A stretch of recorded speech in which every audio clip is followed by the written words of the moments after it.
everyone. Welcome back to The Gathering. This is Dr. Tanisha Allen, and I'm so excited to have you here for another episode. Listen, we have so much to talk about, but let's get into the title of today's show. What happens when life doesn't go as planned? Can you trust God when those things happen? Listen, before we get into the nitty gritty of the show, I want to make sure that you are liking and you are subscribing. Hit the subscription button right now. The notification bell is right there to your right hand side, I believe. Also, make sure that you are sharing. Make sure that you are letting somebody know we're here on The Gathering and you should come and join this family. Here on The Gathering, we believe in being real. We believe in being raw. But in all of that, we are in a pursuit to accomplish the purposes of God in our lives and the purposes of God on our life so that we could heal together, we could become together, and we could function at our full capacity in our body, mind, and soul. And I believe that you are the right person to join this family. So again, make sure you are subscribing. Make sure that you're hitting the notification bell. So each and every time that we drop a video, you'll be one of the first ones to get a notification. I want to make sure that you are also commenting. I love to see the comments. I love to see the feedback. I love to hear how the episode has impacted you because it's also helping me to know what to discuss. I try to bring things that's even relevant in my life. I give a lot of testimonies. I share a lot of personal things, and I'm not just doing it because I just want to tell my business. No, I'm doing it because I am believing God that whatever the Lord has brought me through, that I am being the one to help my sister to come out of it. And I hope that you will be able to get something good out of this episode. So let's get into this episode. If you haven't noticed, I have not been posting regularly for the past, maybe, I think it's 2 weeks. I'm not even sure. I have to really look back at the analytics and when the last time a video was posted on this channel. At the start of the summer, if you don't know, I am a teacher. I'm an elementary teacher. So at the start of my summer, I planned, or even before summer started, I was so happy for summer. First of all, I was exhausted as a teacher. I was so over the year 2024, 2025 school year. I don't know what was going on, but I was so over that year before the year even started. So it was an anticipation for the ending of the year. Don't get me wrong. I love my kids. My kids were awesome.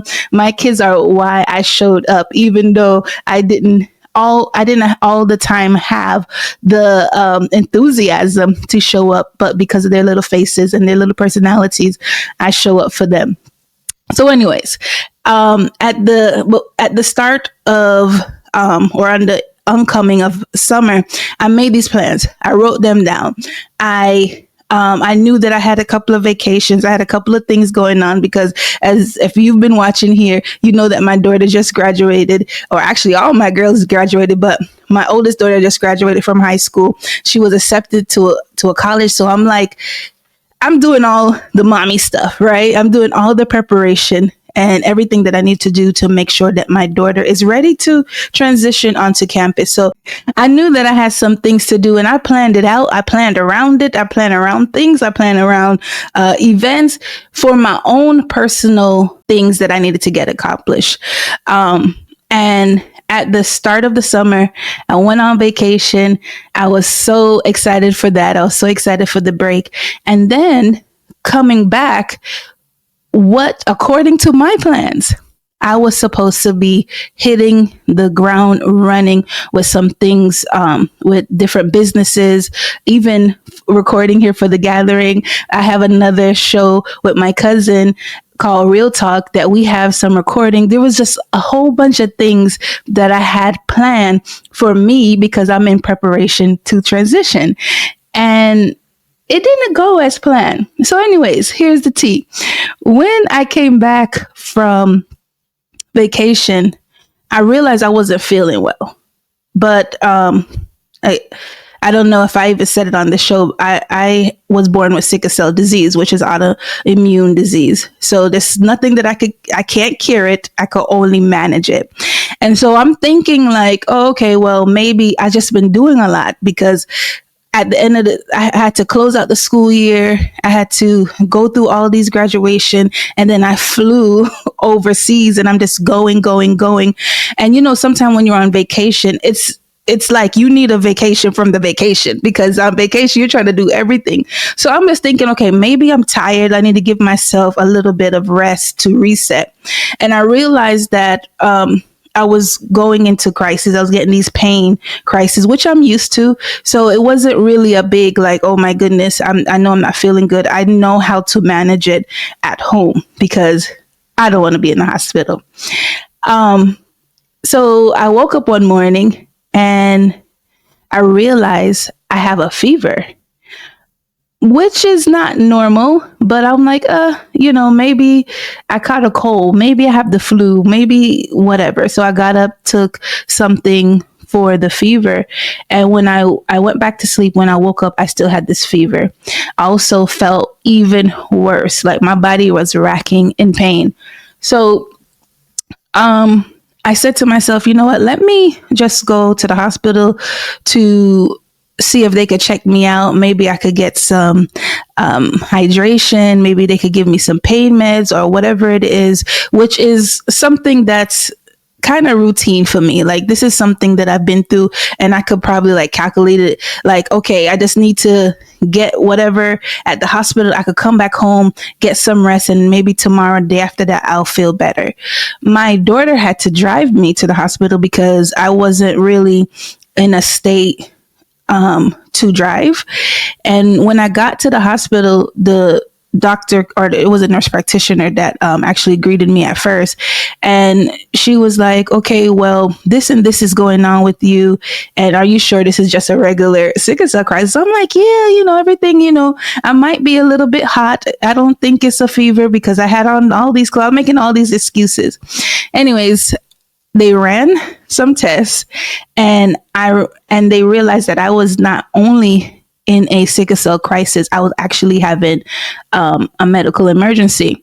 I was diagnosed with 2 different types of sepsis, which is a blood infection. And so I guess there was 2 different things going on in my body that was causing this sepsis in my blood. So I'm already annoyed because this means that y'all gonna keep me and I don't want to stay here. And I have all these things planned. I need to get done. I can't be sitting in the hospital. I can't be sick. I was on a good roll. I haven't really been hospitalized. I haven't really been feeling sick. And at the same time, where the heck did all this thing come from? I was fine. Like, what happened that caused this? But I mean, I do have autoimmune disease, and it comes with the territory. So I was not happy about it. I was in the hospital for a little under a week. And not only that, I had to come home with an IV attached to me so that I could push my meds, because the infection was so severe that even though I was able to go home, I had to be monitored by a nurse, and I had to give myself IV medication on a daily basis. So this is the reason why I haven't been posting. And let me tell you the honest truth. I was absolutely embarrassed. One, because where the IV site is, I have a port where most sickle cell, I shouldn't say most, but a lot of sickle cell patients have a port in their chest so that getting IV medication is easy, so you don't have to be poked 1,000 times. And usually sickle cell patients have their hard sticks, right? So it's not easy for us to get our blood drawn because we've been sticked so many times. So because I wasn't seen by my regular hematologist, the other hematologist here where I live now decided not to access my port, but to give me another, it's called a midline or a PICC line, whatever you want to call it, in my arm.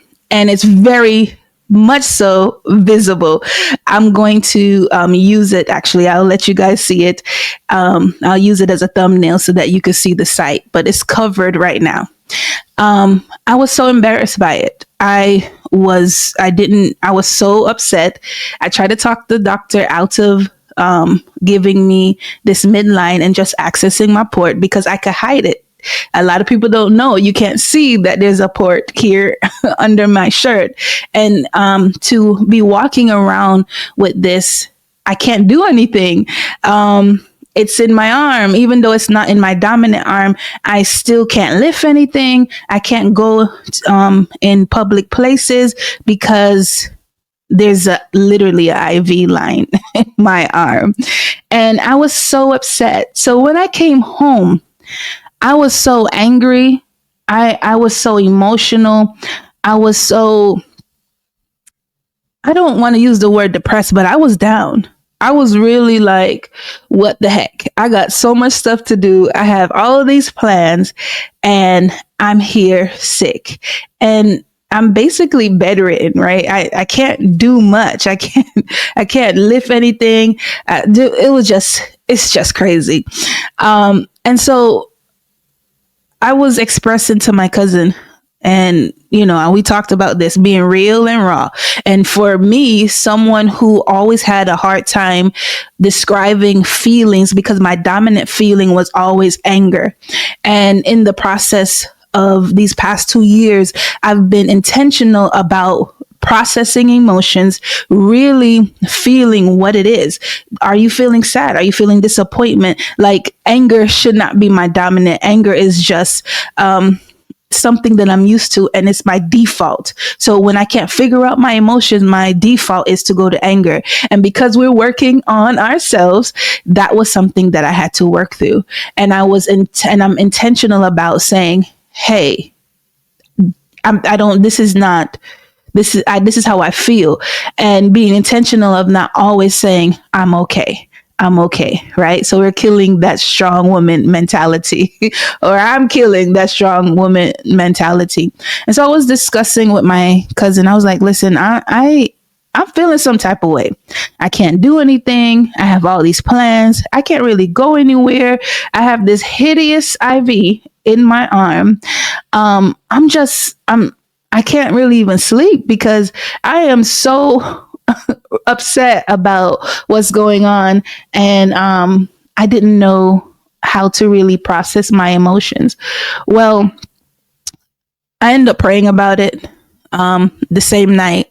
And I was telling God, I'm like, God, I'm not happy about this. Like, what in the whole world? And he settled my heart.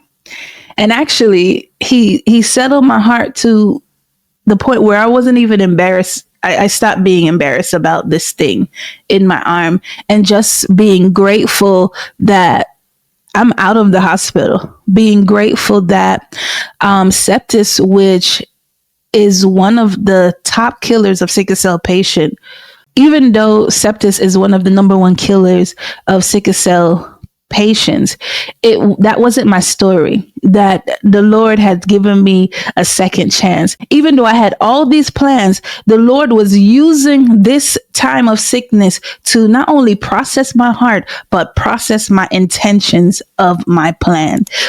Let's get into point 1. Disappointment is not a detour from purpose. It is part of it. Listen, just because things does not go as planned, just because we have prepared ourselves, positioned ourselves, and we have experienced some closed doors, we experienced some rejection, we've experienced whatever it may be, it doesn't mean that it is to destroy you, but it's part of the plan. Proverbs 16:9, the NLT version says, we can make our plans, but the Lord determine our steps. The Lord is the one that is processing us and processing our steps. And because we are trusting him, We say we're trusting our daddy, right? We're trusting our daddy God. And once we trust him with even the plans of our life, the plans that we have created, we're trusting that he is directing our path, that everything that happens in between, it doesn't mean that it's a no to whatever the plan is. It just means that we are in a place of detouring because he has a better way and he knows the ending of our destiny. Let's go to point number 2.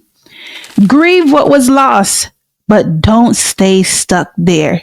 Listen, I had to grieve the time that was lost. This is 2 weeks, and as a matter of fact, I still have the IV, the pick line in my arm. This is my last day. I'll take it out tomorrow. 2 weeks has been lost, and I had to grieve that time that I felt like was lost. I had to grieve the idea of my plans. I had to grieve the idea that I'm stuck in my house. I have to grieve the idea that everything that I thought that I could get accomplished within these 2 weeks, I couldn't get done. Some of the things I had to make other plans. I had to go around it and reschedule those plans until I'm able to function fully with my arm. And I had to grieve that. And it's okay. Grief is a part of healing, but don't let it become your permanent residence. Grief, it's an honest emotion. And we could say, okay, I'm grieving this process, but don't let it become your permanent residence. I had to get up out of that. I had to come up out of that feeling. I had to give myself time to grieve. But when the morning come, I had to get up and I had to make other plans. And let me tell you, my cousin was on me because I wouldn't sit down. I had plans to deep clean and reorganize my house. And because I had to change my plans, I was able to do so much within the days after I got up out of my sadness and out of my grief. And I was able to do everything that I needed to do within my home. I was able to organize. I was able to clean as much as I could with my one hand, but my daughters did help me. And I also have other help to just do what I needed to do in my home. I mean, I prepared my home so much that when this thing come out of my arm, I don't have to worry about, school is starting back and I didn't get to do ABC. I didn't get to declutter the closets. I didn't get to clean out the garage. I didn't get to do this, and no, I did it. And so now I have a clean slate. Now there's no clutter. Now the closet is clean. The rooms are clean. My children's rooms are clean. And I was able to refresh my environment so that there could be a new beginning. And I had to just thank God because, I mean, there's nothing like feeling accomplishment in your home, I don't even know what to say. Now, I always try to keep my space clean, and I hate clutter, and I hate anything that will make me feel like anxious because I can't deal with the mess. I can't deal with I'm one of those people. Like, it freaks me out. My kids know that if I leave and I come home and the kitchen is a mess or wherever the environment, they know that I'm coming and I'm not going to be happy and there's going to be a reaction. And I thank God that the Lord has allowed me to refresh my space. And I realized that, listen, Tanisha, you thought that you were delayed in your plan, but the Lord is refreshing you. The Lord is reinstating you. The Lord is giving you a clean slate, and he's cleaning up everything that he needs to clean up, declutter everything that he needs to clutter, not just in your environment, but in your heart. They said that cleanliness is the next to godliness. It's not biblical, but I believe it. And I think we need to stand on it. But not only that, when your space is clean, and I tell my girls this all the time, or when your space is cluttered, or you find that, even though you're busy and you realize that there's spaces that's cluttered, or there's things that's just there and it don't need to be there. There's clothes in your closet you haven't wore in years and you're not going to wear it. this is a reflection of what's going on within you. And that was one of the things that was on my list to do, but it was at the bottom of the list, and the Lord brought it to the top of the list. And I just thank him. I thank him, and I recognize that that's what he was doing. He was giving me a clean slate, and I had to be okay with the weight of disappointment, but also be okay with the redirection and being rerouted. Let's read Isaiah 55, 8 through 9, NLT version. And it says, "My thoughts are nothing like your thoughts, says the Lord, and my ways are far beyond anything you could imagine. For just as the heavens are higher than the earth, so are my ways are higher than your ways, and my thoughts are higher than your thoughts." Listen, whatever my thoughts were, whatever I thought was going to happen, even in the midst of disappointment, I have to understand that the Lord sees the bigger picture. I only see a part of the picture, but the Lord see my beginning to the end, and he knows everything that will happen in between. And I had to trust him in the midst of my disappointment. Let's move on to point number 3. What feels like the ending may actually be the beginning. See, I just talked about that in point number 2. What felt like the ending? I felt like, oh my God, time is going by fast. I've basically lost a whole month because I was on vacation for a couple of weeks. Then I came back and now I'm sick. And now school is about to start. And I'm freaking out because I'm like, oh my God, I didn't get to do this. There's still stuff that I need to do. There are things that I need to accomplish. There was stuff that I had planned to be finished by the end of the summer, and I may not be able to finish it. And what feels like the ending may actually be the beginning. See, I had a time in my mind, and the Lord is telling me that, listen, I need to do everything that I need to do in the home. So when it's time for you to go outside of the home, that your home will already be prepared. It was a clean slate. It was a organizing. It was a decluttering. And he had started that. I felt like the exterior, but as I'm cleaning, as I'm decluttering, he was beginning something new in my heart. He was not only refreshing my environment, he was refreshing my heart to bring new understanding, to bring more revelation, and also wisdom in these times of disappointment. I talk to a lot of women. I mentor a lot of people. There's people that I didn't even know look up to me. I didn't even know me that will reach out to me on Facebook, that will write things in my comments, and just reach out to me. And one of the things that I said to the Lord, I want to be effective, not because I have a platform, but because I was able to change somebody's life. And in these experiences, I asked God for wisdom so that when someone come to me, I'm not just saying things out of emotionalism, but I'm saying things through the revelation that God has given me through experience. And what I thought was the end. I thought my plans was done. I was like, yo, I'm not even going to be able to finish it. He had started a new beginning. We have to understand that closed doors and sudden changing can be God's setup to something greater. That no may have saved you. That loss may be a birth to a new level of strength, insight, and opportunity you didn't expect.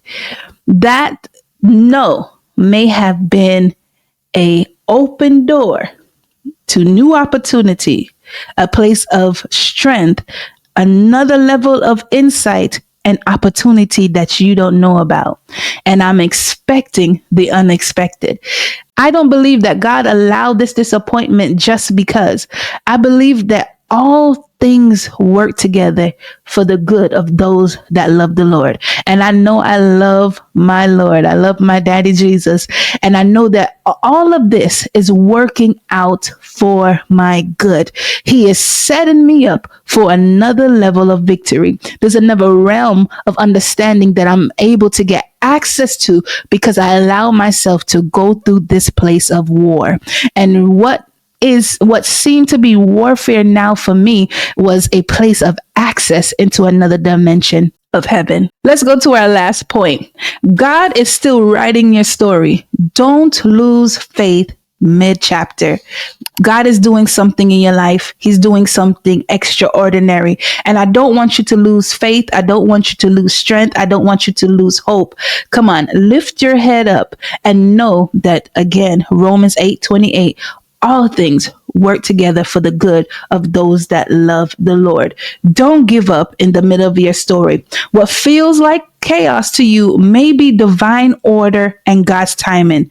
Trust Him within the pages you don't understand yet. Trust God that whatever that is happening, whatever that is going on, that He is still writing your story. And again, He is always Alpha and Omega. He knows what's best. He knows what's good for you. And He knows that there is victory coming on the end of this tunnel. I hope that this episode was encouraging for you. Let me know if you're going through something similar. Let me know if you're going through a time of disappointment. Don't be afraid to reach out to me at info@drtanishaAllen.com. My information will be in the description. You can reach out to me, ask for prayer requests. I would love to interact with you guys. If you are on Facebook, you can find me at Dr. Tanisha Allen, or also on Instagram, TikTok, LinkedIn. I'm Dr. Tanisha Allen. And you can also find me on my personal page, Tanisha Allen. You should see my face and recognize me as you type me up in the search. I am looking to interact with you. I'm looking to encourage you. I'm looking to hear what you think about these episodes. If there's a topic or something you would like for me to answer, I would love to do that and record a video just for you, even if it's anonymously. I want to say a big God bless you. I want to say thank you for everyone that has reached out because they noticed that I was missing on this here good YouTube. And I love you all, and I can't wait to see you grow in God, be strengthened in Him, and do exploits for His glory. I love you all. Bye bye now.